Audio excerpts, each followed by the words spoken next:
Hello everyone. जय हिंद। आज है 22 जुलाई और आज की इस वीडियो में हम 22 जुलाई से बनने वाले करंट अफेयर के सभी इंपॉर्टेंट क्वेश्चंस को कवर करेंगे। लेकिन जैसा कि डेली रिवीजन करते हैं तो 21 जुलाई को हमने पढ़ रखा था कि खादी एवं ग्राम उद्योग आयोग के अध्यक्ष मनोज कुमार बने हैं। जो आईसीसी शूटिंग वर्ल्ड कप का आयोजन हुआ, इसमें स्कीट स्पर्धा में भारत को गोल्ड दिलाया महराज अहमद खान ने। FIH वुमेन वर्ल्ड कप जीत लिया है नीदरलैंड ने। विश्व शतरंज दिवस 20 जुलाई को मनाया गया और ट्विटर ने अभी हाल ही में अनमेंशनिंग फीचर लॉन्च किया है। अभी हाल ही में राजस्थान में पहली बार, मतलब कि भारत का ऐसा पहला AI बेस्ड डिजिटल लोक अदालत की शुरुआत राजस्थान में की गई है। जो खिलाड़ी उड़न परी है PT उषा, इन्होंने राज्यसभा की सदस्यता ले ली है। दलेर मेहंदी की सजा 2 साल तक बरकरार रखी गई है मानव तस्करी के केस में। फिर हम लोगों ने डिस्कस किया था कि केरल में, मतलब कि भारत का मंकी पॉक्स का पहला मामला ये केरल में सामने आया था। इंपॉर्टेंट क्वेश्चन बना है। ये एक अंतरराष्ट्रीय जो संगठन है, संघाई कॉर्पोरेशन ऑर्गेनाइजेशन, इससे रिलेटेड है। इसका जो नया मेंबर कंट्री अभी हाल ही में बन गया है, ये बन गया है ईरान। ऑप्शन नंबर सी इसका राइट आंसर हो जाएगा। हालांकि इसे इसका नया सदस्य बना है, मतलब आप ये कह सकते हैं कि SCO का अभी तक जो 8 मेंबर कंट्री आप लोगों ने पढ़ा था, तो नया और 9वें सदस्य के रूप में स्वीकार कर लिया गया है ईरान को। तो यदि मैं बात करूं संघाई कॉरपोरेशन ऑर्गेनाइजेशन की, तो ये एक स्थायी अंतर सरकारी संगठन है। ये 2001 में बना था या 1996 में बना था, इसमें कंफ्यूज होंगे आप लोग अभी भी। देखिए, 1996 में तो मान लो इसकी स्थापना हुई थी, लेकिन तब इसे संघाई 5 के नाम से जाना जाता था। मैं यहाँ लिख भी देती हूँ, संघाई 5, क्योंकि 5 मेंबर कंट्रीज थी इसकी जिन्होंने इस संगठन की स्थापना की थी। 5 मेंबर कंट्री कौन कौन सी थी?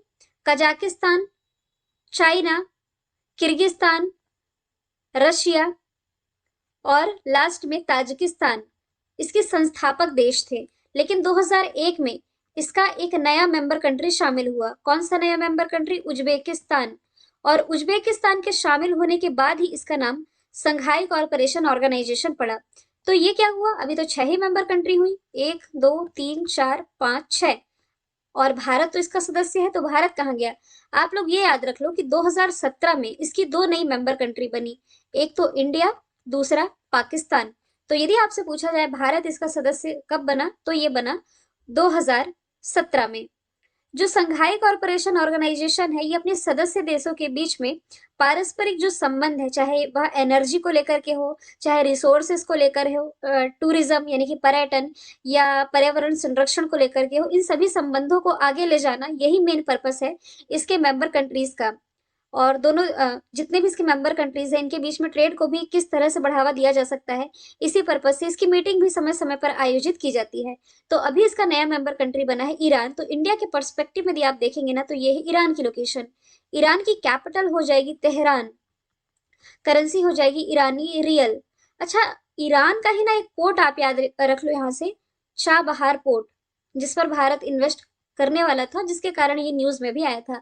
आप लोगों के कमेंट एक एक व्यक्ति के मैं रीड करती हूँ। आप लोगों के कमेंट जो इस समय मैं ऑब्जर्व कर रही हूँ, आप लोग कहते हैं कि मैम कुछ क्वेश्चन ऐसे होते हैं जिसमें आप 5-6 मिनट का टाइम लेती हैं, और कुछ क्वेश्चन ऐसे होते हैं जिसको कुछ सेकंड में ही निपटा देती हैं।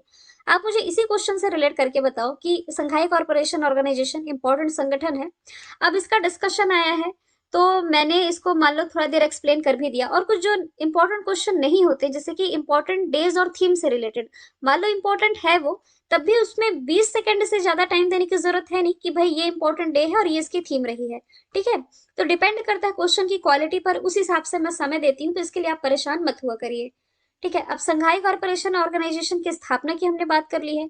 इसके अध्यक्ष का भी नाम आप याद रख सकते हो क्योंकि कुछ समय पहले ही बनाए गए हैं। तो संघाई कॉर्पोरेशन ऑर्गेनाइजेशन के जो अध्यक्ष है, ये है झांग मिंग। अब शामिल नई मेंबर कंट्रीज की बात की जा रही है, तो आप इजिप्ट को भी रिलेट कर सकते हो। इजिप्ट ना, ये न्यू डेवलपमेंट बैंक, या इसे आप कह सकते हैं ब्रिक्स बैंक, क्योंकि ब्रिक्स कंट्रीज के द्वारा इसकी स्थापना की गई थी। Brazil, Russia, India, China, south Africa. तो जो न्यू डेवलपमेंट बैंक है, इसका जो नया मेंबर कंट्री बना, ये कौन बना? ये मिस्र बना। मतलब कि 5 मेंबर कंट्री तो आप लोगों ने जान ली, यही है Brazil, Russia, India, China, south Africa. इसके बाद 3 नई मेंबर कंट्री शामिल हुई, बांग्लादेश, इसके बाद UAE, और इसके बाद उरुग्वे। ठीक है। और इसके बाद जब चौथा नया मेंबर कंट्री शामिल हुआ, इसी का नाम इजिप्ट हो जाएगा, या इसे आप मिस्र कह सकते हैं। एंडोरा किसका नवीनतम सदस्य है? तो इंटरनेशनल मॉनेटरी फंड, जो कि world economic outlook report release करता है वॉशिंगटन डीसी में, जिसका हेडक्वार्टर है, इसकी टोटल 190 मेंबर कंट्री है। और जो 190th मेंबर कंट्री है ना, ये यही एंडोरा हो जाएगी। भारत और फ्रांस की पहल थी इंटरनेशनल सोलर अलायंस, इसमें शामिल 101वां मेंबर कंट्री कौन बना? यूएसए। और इसमें अभी नवीनतम मेंबर कंट्री शामिल हुआ है 102वां मेंबर कंट्री, जो कि एक छोटा सा कैरिबियाई देश है, ये हो जाएगा एंटीगुआ बाराबुडा। ठीक है, बस इतना डिस्कशन काफी था इस क्वेश्चन से। आई होप आप लोगों को एक्स्ट्रा फैक्ट और बाकी ऑप्शन रिलेट करना अब अच्छे से आने लगा होगा। अगले प्रश्न की तरफ चलते हैं। हाल ही में जारी हेनले पासपोर्ट इंडेक्स में भारत किस स्थान पर रहा है? तो हेनले पासपोर्ट इंडेक्स में इंडिया की रैंकिंग इसमें रही है 87। अभी पासपोर्ट इंडेक्स क्या है? देखिए, आज के समय में पासपोर्ट मतलब बहुत ही जरूरी डॉक्यूमेंट बन चुका है। किसी भी देश के लोग बिना पासपोर्ट के दूसरे देश की यात्रा नहीं कर सकते। और जिस देश का पासपोर्ट जितना ज्यादा पावरफुल होता है, उस देश के लोगों को काफी सहूलियत भी मिलती है। तो इसी पर बेस कुछ रैंकिंग रिलीज की जाती है कि किस देश का पासपोर्ट सबसे ज्यादा पावरफुल है, मतलब कि कितने ज्यादा कंट्रीज का ये वीजा फ्री अराइवल प्रोवाइड कराता है। तो 60 देशों का वीजा फ्री अराइवल प्रोवाइड कराता है जापान, और इसी के साथ ये टॉप पर बना हुआ है। माफ कीजिएगा, 193 देशों का ये फ्री वीजा अराइवल प्रोवाइड कराता है। यहां मैंने कह दिया भारत का रैंकिंग, तो भारत 60 देशों को प्रोवाइड कराता है, और इसी के साथ भारत 87 में है। जापान 193 देशों का वीजा फ्री अराइवल प्रोवाइड कराता है, और इसी के साथ जापान हो जाएगा टॉप पर। लगातार 5वें वर्ष इस रैंकिंग में ये टॉप पर बना हुआ है। तो सबसे पावरफुल ये हो जाएगा जापान का, और सबसे कम शक्तिशाली होगा अफगानिस्तान का, क्योंकि ये केवल 27 देशों को फ्री वीजा अराइवल की जो अनुमति है ये प्रोवाइड कराता है। ठीक है, तो 87 में इंडिया है और टॉप पर जापान है। कुछ अन्य रैंकिंग आप रिलेट कर सकते हो, जैसे कि अभी हाल ही में एनर्जी ट्रांजिशन इंडेक्स रिलीज किया गया था। इसमें इंडिया की रैंकिंग 87 थी, और इसमें टॉप पर जो कंट्री थी ये हो जाएगी स्वीडन। अभी हाल ही में global health security index release किया गया था, यानी कि किस देश की स्वास्थ्य सेवाएं सबसे अच्छी है, उस हिसाब से जो यूएसए है ये टॉप पर था, और इंडिया की रैंकिंग 66 रही है। अभी हाल ही में इंटेलेक्चुअल प्रॉपर्टी इंडेक्स रिलीज किया गया था। इंटेलेक्चुअल प्रॉपर्टी तो आप समझते ही होंगे,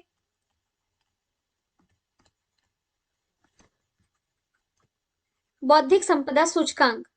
तो बौद्धिक संपदा सूचकांक में भी टॉप पर अमेरिका है, इंडिया की रैंकिंग 43 रही है। और जैसे कि इंडिया इनोवेशन इंडेक्स से रिलीज किया जाता है, सेम वैसे ही ग्लोबल इनोवेशन इंडेक्स, यानी कि नवाचार के मामले में कौन सा देश टॉप पर है, इस पर बेस ये रैंकिंग रिलीज की जाती है, जिसमें कि इंडिया की रैंकिंग 46 है, और इसमें टॉप पर नॉर्वे हो जाएगा। कुछ हाल ही के दिनों में रैंकिंग रिलीज की गई है, जैसे कि आप रिलेट कर सकते हो, शांति के क्षेत्र में 135वें स्थान पर है भारत, टॉप पर हो जाएगा आइसलैंड। खुशहाली सूचकांक भी अभी मार्च अप्रैल में रिलीज किया गया है, और हैप्पीनेस इंडेक्स में इंडिया 136 पर है, इसमें टॉप पर हो जाएगा फिनलैंड। इसके अलावा अभी हाल ही में जेंडर इक्वालिटी इंडेक्स भी रिलीज किया गया था, लैंगिक समानता सूचकांक। 2021 में तो भारत इसमें 140 पर था, अभी भारत 135 पर आ गया है। टॉप पर इसमें कौन हो जाएगा? तो टॉप पर इसमें आइसलैंड हो जाएगा। ठीक है, अगले प्रश्न की तरफ चलते हैं। देखो, जस्ट मैंने ग्लोबल इनोवेशन इंडेक्स से डिस्कशन किया, जिसमें नॉर्वे टॉप पर है और इंडिया की रैंकिंग 46 है। अब भारत में नवाचार के मामले में कौन सा राज्य टॉप पर है, यदि हम बात करें तो टॉप पर इसमें पहले तो आप लोगों ने क्या याद रखा था? कर्नाटक। क्योंकि देखो, नवाचार सूचकांक जो कि नीति आयोग रिलीज करता है, इसका जो फर्स्ट एडिशन जारी किया गया, इसमें कर्नाटक टॉप पर था। इसका 2.0 यानी कि सेकेंड एडिशन जारी किया गया, इसमें भी कर्नाटक टॉप पर था। अब इसका जो तीसरा एडिशन है, इसमें चेंजेस है, इसमें दिल्ली आ गया है टॉप पर। तो इससे बनने वाला जो इंपॉर्टेंट क्वेश्चन है कि नवाचार यानी कि इनोवेशन इंडेक्स ये जारी कौन करता है? ये जारी करता है इसका नीति आयोग, थिंक टैंक है भारत का, योजना आयोग के स्थान पर 2015 में लाया गया था। प्राइम मिनिस्टर नरेंद्र मोदी इसके अध्यक्ष हैं, और उपाध्यक्ष तो आप जानते ही हो, अभी हाल ही में बनाए गए हैं सुमन बेरी। अच्छा, सीईओ भी तो बदल गए हैं, पहले कौन थे? अमिताभ कांत थे और अब सीईओ के रूप में परमेश्वरन अय्यर की नियुक्ति कर दी गई है। तो इसमें दिल्ली टॉप पर है। अन्य रैंकिंग रिलीज कर लेते हैं, रिलेट कर लेते हैं, बार बार आज मेरे मुंह से रिलीज निकल रहा है। रिलेट करोगे ना तो ये दिल्ली का फैक्ट आप लोगों को रट चुका होगा कि भी हाल ही में दुनिया का सबसे रहने योग्य ये तो बना था वियना, लेकिन भारत का सबसे रहने योग्य शहर ये दिल्ली है। सीसीटीवी से निगरानी रखने के मामले में दुनिया का टॉपेस्ट सिटी ये दिल्ली है। और केरला, ये सस्टेनेबल डेवलपमेंट गोल इंडेक्स इसमें टॉप पर है। हेल्थ सिक्योरिटी इंडेक्स में टॉप पर है, हेल्थ इंडेक्स में। स्कूल एजुकेशन क्वालिटी इंडेक्स में टॉप पर है। ओडिशा, ये मिशन इंद्रधनुष के क्रियान्वयन में टॉप पर है। इंद्रधनुष जो कि वैक्सीनेशन प्रोग्राम से रिलेटेड है। जीएसटी के संग्रह में भी ओडिशा टॉप पर रहा है। मध्य प्रदेश की यदि मैं बात करूं तो ये एनीमिया मुक्त भारत सूचकांक में टॉप पर रहा है। चलिए अब मैं 4 ऑप्शन के अलावा भी आप लोगों को कुछ अन्य ऑप्शन रिलेट करवा देती हूँ, जिसमें कि कुछ राज्यों की रैंकिंग टॉप पर रही है। हरियाणा, ये किस रैंकिंग में टॉप पर है? भाई वीडियो आज का लंबा होगा क्योंकि एडिशनल फैक्ट आप लोगों को कुछ ज्यादा ऐड कर रही हूँ। तो किसानों को खेतों में सोलर पंप लगाने के लिए सब्सिडी प्रोवाइड करा रही थी सरकार, जिसका नाम है कुसुम योजना, किसान ऊर्जा सुरक्षा उत्थान महाअभियान योजना। इसके क्रियान्वयन में हरियाणा टॉप पर है। जो आंध्र प्रदेश है ये फलों के उत्पादन में टॉप पर है, जबकि सब्जियों के उत्पादन में टॉप पर कौन हो जाएगा? उत्तर प्रदेश, पहले पश्चिम बंगाल था। छत्तीसगढ़, ये भी हाल ही में कोयला के उत्पादन में टॉप पर रहा है। इसके अलावा नीति आयोग के द्वारा ही गरीबी सूचकांक रिलेट फिर रिलीज बोलने वाली, हाँ रिलीज ही बोलेंगे अब तो रिलीज किया गया था नीति आयोग के द्वारा गरीबी सूचकांक। इसमें टॉप पर जो राज्य था ये बिहार हो जाएगा। अगला प्रश्न, बोनालू फेस्टिवल कहाँ मनाया गया? तो माँ काली का ये जो फेस्टिवल है ये हर साल मनाया जाता है तेलंगाना में। एक पारंपरिक हिंदू फेस्टिवल है जो कि देवी महाकाली पर बेस है। जो जुड़वा शहर माने जाते हैं हैदराबाद और सिकंदराबाद, यहाँ तो बेसिकली मनाया जाता है। यहाँ के अन्य हिस्सों में भी सेलिब्रेट किया जाने वाला, धूमधाम से मनाया जाने वाला माँ काली का ये फेस्टिवल है। एग्जाम में एग्जैक्ट यही पूछा गया है, बोनालू फेस्टिवल कहाँ मनाया जाता है? तो ये तेलंगाना में। फेस्टिवल रिलेट कर लो आप, तो बिहू फेस्टिवल हो गया। और इसके अलावा असम के ही जो कामाख्या टेम्पल है, यहाँ अम्बुबाची फेस्टिवल हाल ही के दिनों में सेलिब्रेट किया गया है। तमिलनाडु का यदि आप रिलेट करोगे तो एक जल्लीकट्टू फेस्टिवल है। जल्लीकट्टू के अलावा यदि आप रिलेट करोगे तो पोंगल फेस्टिवल भी यहीं से रिलेट कर सकते हो। जबकि जो ओणम फेस्टिवल है, ओणम फेस्टिवल केरल का हो जाएगा। फूलों का एक त्योहार है बतकुम्मा फेस्टिवल, ये हो जाएगा तेलंगाना का। अगला प्रश्न, श्रीलंका के नए राष्ट्रपति कौन बने? अब आप लोग सोच रहे होंगे कि इतने बार ये डिस्कशन आता है कि भाई बन कौन रहे हैं और हट कौन रहे हैं, क्योंकि अभी हाल ही में गोटबाया राजपक्ष ने इस्तीफा दिया। मतलब कि देखो, पहले महिंद्रा राजपक्ष ने इस्तीफा दिया प्राइम मिनिस्टर के पद से। तो प्राइम मिनिस्टर कौन बने? रणिल विक्रमसिंघे बने। फिर वहां के जो प्रेसिडेंट थे गोटबाया राजपक्ष, इन्होंने इस्तीफा दिया। फिर कार्यवाहक राष्ट्रपति रणिल विक्रमसिंघे बन गए। अब क्या है कि कुल मिलाकर यदि कहोगे तो वर्तमान समय में, आज की डेट में मैं बता रही हूँ, अभी डेट क्या है, रिकॉर्ड कर रही हूँ जब ये वीडियो को, मतलब 22 जुलाई लगने ही वाला है। तो अभी तक तो प्रेसिडेंट ये रणिल विक्रमसिंघे। आगे फिर देखना होगा कि कौन बनते हैं। अभी जिस हिसाब से यहाँ की राजनीतिक स्थितियां चली आ रही, कुछ कहा नहीं जा सकता। तो इसकी जो कमर्शियल कैपिटल है ना, कोलंबो, कोलंबो में इस साल का बिम्स्टेक समिट होना था। एग्जीक्यूटिव कैपिटल इसकी जयवर्धनेपुरम कोट्टे हो जाएगी। श्रीलंकाई रुपये यहाँ की करेंसी हो जाएगी। और मित्र शक्ति एक्सरसाइज जो कि भारत और श्रीलंका के बीच में आयोजित होती है।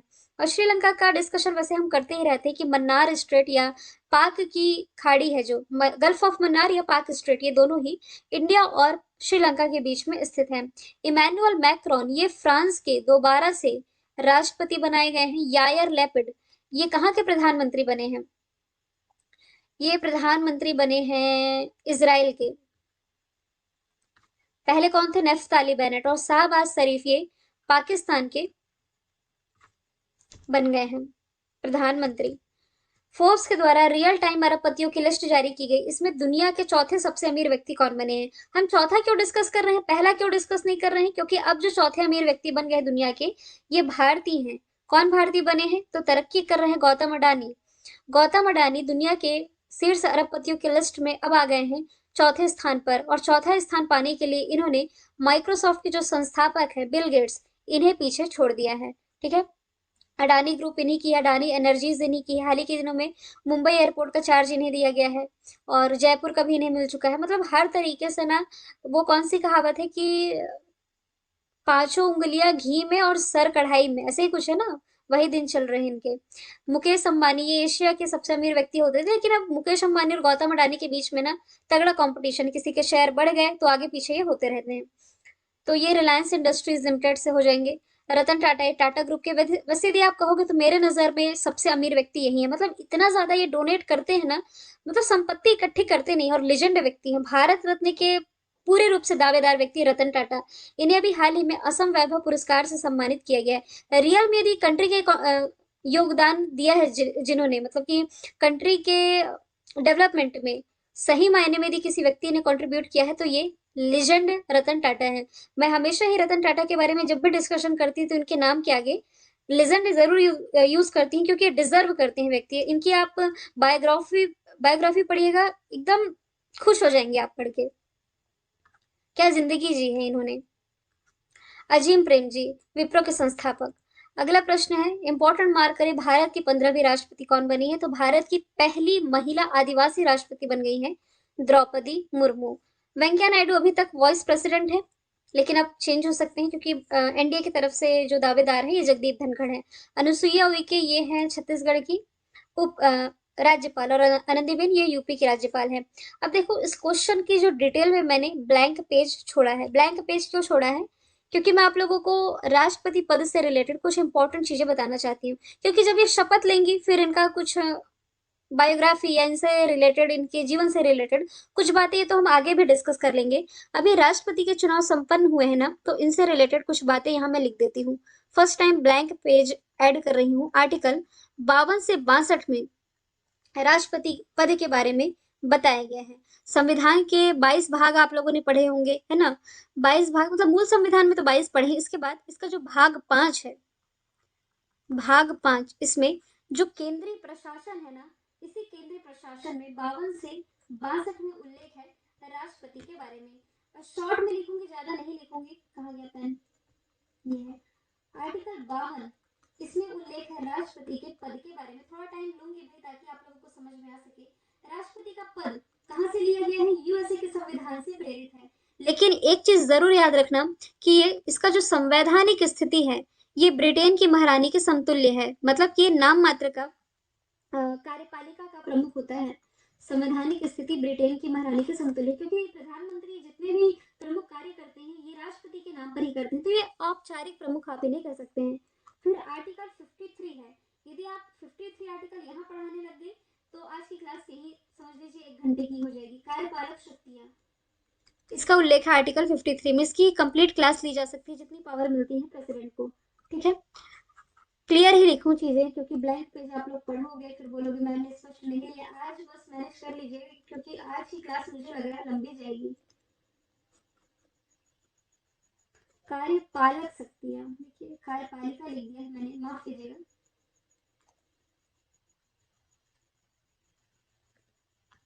चलिए कोई बात नहीं, इतना समझ गए होंगे आप लोग। कार्यपालक शक्तियां आर्टिकल 52 में है, सॉरी 53 में है। फिर नेक्स्ट आर्टिकल चलिए, आर्टिकल नंबर 54। इसमें बताया गया है राष्ट्रपति के निर्वाचन मंडल के बारे में। अब राष्ट्रपति का निर्वाचन मंडल, इससे रिलेटेड एग्जाम में प्रश्न पूछा गया है कि किस देश के संविधान से प्रेरित है? ये प्रेरित है आयरलैंड के संविधान से। आर्टिकल 55 में आ जाइए। 55 में पूरा प्रोसेस बताया गया है कि किस तरह से राष्ट्रपति का चुनाव होता है। केवल की पॉइंट बता रही हूँ ना आप लोगों को। की मतलब की पॉइंट, ये की क्या होता है फिर लिखोगे आप लोग। की पॉइंट यानी कि मुख्य बिंदु आप लोगों को बता रही हूँ। प्रक्रिया हो गई। निर्वाचन प्रक्रिया के बाद आता है कार्यकाल, कितना कार्यकाल रहेगा ये सब। आर्टिकल 57 में आप चलिए, पुनः निर्वाचन। क्या भारत के राष्ट्रपति पुनः निर्वाचित हो सकते हैं? बिल्कुल हो सकते हैं। राजेंद्र प्रसाद का आप लोगों ने पढ़ा ही होगा, लेकिन कितने बार निर्वाचित होंगे इसका कोई भी उल्लेख संविधान में नहीं है। आर्टिकल 58 में आ जाइए। 58 में है योग्यता। 59 में है शर्तें। फिर 60 में है शपथ। योग्यता, शर्तें, शपथ, एक लाइन में याद रखो। कितने हो गए? 60 हो गए। अब आर्टिकल नंबर 61 जो है मोस्ट इंपॉर्टेंट मार्क करना, क्योंकि इसमें राष्ट्रपति के महाभियोग के बारे में बताया गया। और आर्टिकल नंबर 62 यदि आ जाए तो इसमें अवधि उतना इंपॉर्टेंट नहीं है। इसमें आर्टिकल 61 आप लोग याद रखें, आर्टिकल 55 याद रखें और आर्टिकल नंबर 53। डिटेल में आप लोगों को ये पढ़ना जरूरी है। ये तो मैंने आप लोगों को बता दिया। आर्टिकल 52, 53 बहुत लंबा है। कार्यपालक क्या क्या पावर मिली है इन सब के बारे में है। राष्ट्रपति का निर्वाचन मंडल मतलब इसमें कौन कौन पार्टिसिपेट करते हैं इनके चुनाव में, तो लोकसभा और राज्यसभा के निर्वाचित सदस्य और राज्य के विधानसभा के निर्वाचित सदस्य, साथ ही दिल्ली और पुदुचेरी के निर्वाचित सदस्य। इसमें आप लोगों को ये याद रख लेना है, ठीक है। अब प्रक्रिया, प्रोसेस क्या होता है, वही गुप्त मतदान, एकल संक्रमणी मत पद्धति, अनुपातिक प्रतिनिधित्व प्रणाली, ये सभी आप लोगों ने पढ़ा होगा। निर्वाचन प्रक्रिया में एक चीज बता दूं कि आप लोगों को क्लास लंबी हो तो हो, तो देखो राष्ट्रपति का जो चुनाव है ये किसके द्वारा कराया जाता है, इलेक्शन कमीशन ऑफ इंडिया, हमारा जो केंद्रीय निर्वाचन आयोग है, इसके द्वारा। जमानत राशि यहां भी लिख देती हूँ। जमानत राशि, जो भी उम्मीदवार राष्ट्रपति पद के लिए खड़ा हुआ है, 15,000 रुपए पहले तो जमा करने होंगे। और राष्ट्रपति के चुनाव के लिए 50-50 की जरूरत पड़ती है। 50 प्रस्तावक यानी कि प्रस्तावित करने वाले 50 लोग और 50 अनुमोदक यानी कि उसे अप्रूव करने वाले लोग। यदि आपको जमानत राशि वापस चाहिए तो अपने पक्ष में आप लोगों को 1/6 वोट, मतलब आपको नहीं, जो भी उम्मीदवार खड़े होंगे 1/6 वोट पड़ेगा, तभी आपको आपकी जमानत राशि वापस होगी। एक मोस्ट इंपॉर्टेंट फैक्ट आप याद रख लो, राष्ट्रपति और उपराष्ट्रपति के निर्वाचन में किसी भी विवाद के लिए सुप्रीम कोर्ट जिम्मेदार होती है, आर्टिकल 71 यानी कि 71 आर्टिकल के तहत, ठीक है। और प्रोसेस बस इतना ही याद रख लेना है आप लोगों को। राष्ट्रपति का कार्यकाल की यदि मैं बात करूं तो कितना होता है कार्यकाल, वैसे तो बेसिकली आप जानते ही हैं 5 साल का होता है, लेकिन ये 3 तरीके से हटाए जा सकते हैं। खुद ही त्याग पत्र देते, या मृत्यु हो जाए, या महाभियोग, ये 3 तरीकों से अचानक से ये हटाए जा सकते हैं। फिर उसके बाद यदि मैं बात करूं पुनः निर्वाचन की, तो कितने बार भी निर्वाचित हो सकते हैं, संविधान में इसका उल्लेख नहीं है। आप जानते हो राजेंद्र प्रसाद 1950 से 52 तक रहे, फिर 52 से 57 तक, फिर 57 से 62 तक, 3 बार आप कह सकते हैं इनका निर्वाचन रहा था। योग्यता में कुछ खास नहीं है, भारत का नागरिक हो, 35 वर्ष की आयु पूर्ण कर चुका हो, लाभ के पद पर ना हो। शर्तें, शर्तें में वही वेतन, पेंशन, ये सभी। शपथ, शपथ से ये याद रख लो, शर्तें ठीक है। शपथ में याद रख लो कि राष्ट्रपति को जो शपथ है सुप्रीम कोर्ट का मुख्य न्यायाधीश दिलाता है, और जब मुख्य न्यायाधीश ना हो तो सर्वोच्च न्यायालय में जो भी उपलब्ध वरिष्ठतम न्यायाधीश है ये शपथ दिलाते हैं। और महाभियोग, महाभियोग ना, ये लोकसभा राज्य सभा कहीं भी लाया जा सकता है। राष्ट्रपति के कार्यकाल पूरे होने से पहले उन्हें पद से हटाने की जो प्रक्रिया है महाभियोग कहलाती है, ठीक है। महाभियोग लाने से पहले प्रेसिडेंट को 14 दिन पहले यानी कि 14 डेज पहले ये पूर्व सूचित करना पड़ता है। और महाभियोग तभी लाया जा सकता है जब 1/4 सदस्यों का समर्थन होता है। ऐसा नहीं 2-4 लोग सोचे और ले आए, 1/4 सदस्य, इनका समर्थन जरूरी है। नोट ये कर लें आप कि अभी तक किसी भी राष्ट्रपति के प्रति महाभियोग नहीं लाया गया है, ठीक है। और राष्ट्रपति के चुनाव में विधायक शामिल नहीं होते हैं। इतना डिस्कशन मेरे हिसाब से काफी था। वीडियो लंबा हो गया क्या आज का? कोई बात नहीं है। ग्रीष्मकालीन ओलंपिक और पैरालंपिक 2028 का मेजबान शहर कौन होगा? शहर ने देश यहाँ लिखना चाहिए था। देखो इतना तो आप लोगों को मालूम है, जहां भी समर ओलंपिक हो चाहे जहां विंटर ओलंपिक हो, वहीं पर पैरालंपिक होता है। तो एक तरफ मैं लिख देती हूँ समर ओलंपिक और एक तरफ मैं लिख देती हूँ विंटर ओलंपिक। दोनों ही जो ओलंपिक है ये 4-4 सालों में होते हैं। पहले इस क्वेश्चन का राइट आंसर ले लेते हैं। अमेरिका में होगा 2028 का, इसका ये 34वां संस्करण होगा। अब इंटरनेशनल ओलंपिक कमेटी भी यहाँ से आप डिस्कशन कर लो। 1894 में स्थापना हुई, लॉजेन स्विट्जरलैंड में हेडक्वार्टर है, और थॉमस बाक ये इसके अध्यक्ष दोबारा से बन गए हैं।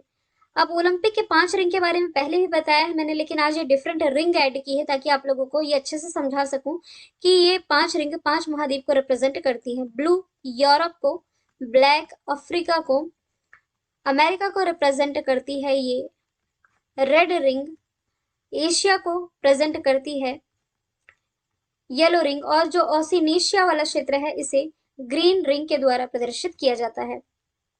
समर ओलंपिक अभी हाल ही में तो संपन्न हुए हैं, 2020 के। कहाँ संपन्न हुए हैं?